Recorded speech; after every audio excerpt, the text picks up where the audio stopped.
Tonight, our special transmission as real estate events in Toronto promote properties in the occupied West Bank.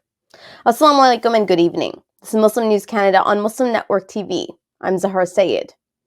Today is the 150th day since Israel started bombing Palestinians incessantly. Despite calls to stop the genocide and ensure humanitarian aid to the civilian population by the World Court, Israel continues to bomb Gaza and block aid. Palestine Health Ministry reports in the past 24 hours, at least 97 Palestinians have been killed. 123 have been injured. Israeli warplanes have bombed a house in Khan Yunis in southern Gaza, killing 8 people. Indian media reports an Indian man has died in an attack on the Israeli town of Margalio. Israel has recently recruited thousands of Indian workers to replace Palestinian laborers. The deceased had moved to Israel 2 months ago. The death toll continues to mount. At the time of writing, 30,631 Palestinians have been killed by Israeli attacks. Another 8,000 are presumed under the rubble. 72,043 have been injured.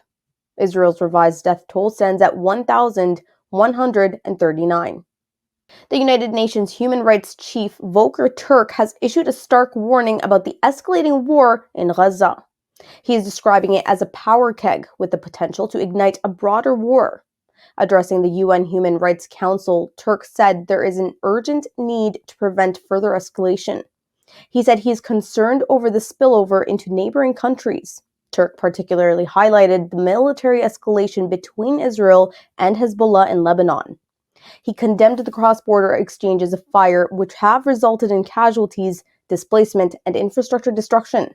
Turk said Yemen's Houthi rebels are targeting ships in protest against the Gaza war.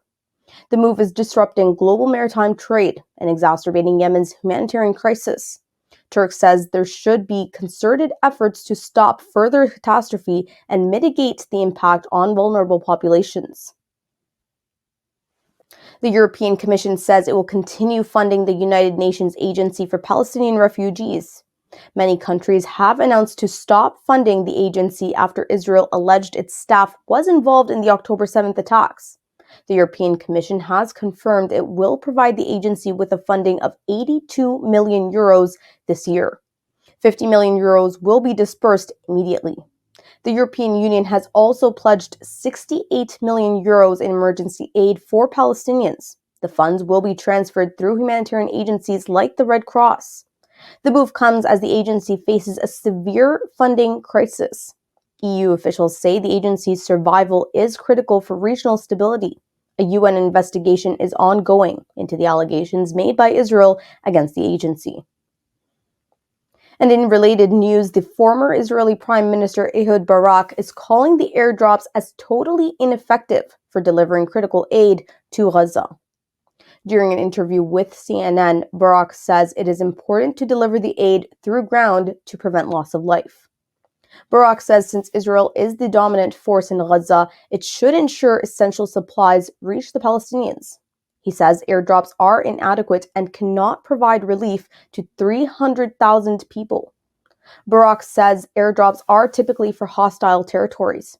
He says ground-based aid delivery is necessary to prevent a humanitarian disaster in the territory under Israel's de facto control. Toronto police are investigating a pro-Palestinian protest outside the Art Gallery of Ontario. Prime Minister Justin Trudeau and Italian Prime Minister Giorgia Meloni were supposed to dine when the protesters gathered around the gallery. They started criticizing Canada's stance on Israel's war on Palestine and blocked entrances. The venue briefly went into a lockdown. There was a heavy police presence. Trudeau's office said neither Trudeau nor Meloni were able to enter the venue. International Development Minister Ahmed Hussein was seen walking for 2 blocks with a police escort to find an unoccupied entrance. No arrests were made. The protest has sparked debates on security and diplomatic consequences.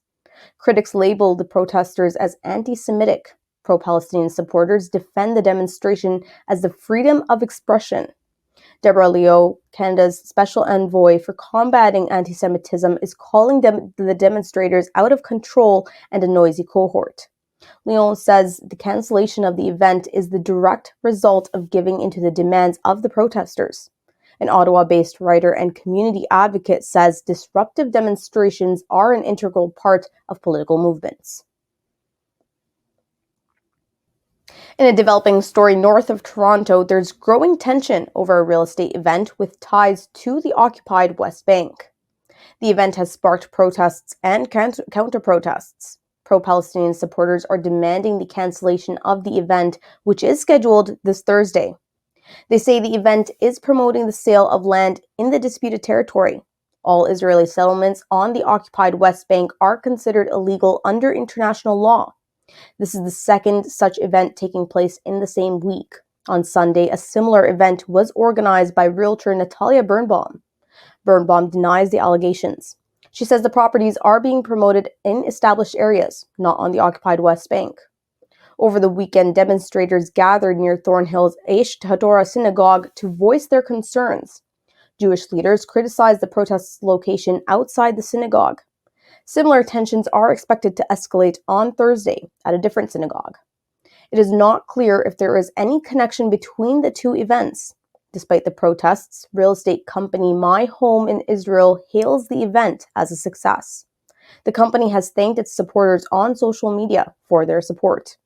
The company is associated with Keller Weller Real Estate Associates, one of Canada's renowned real estate brokerages. Rabbi Daniel Korobkin from Toronto says the Jewish community wants to maintain connections with Israel. He says most of the promoted properties are within Israel. To ensure citizen safety during the upcoming event, Vaughan City officials pledged to collaborate with law enforcement. York Regional Police also assure their presence at Thursday's event to maintain peace and order. A 27-year-old man has been taken into custody following a disturbing encounter with pro-Palestinian demonstrators in Thornhill, Ontario.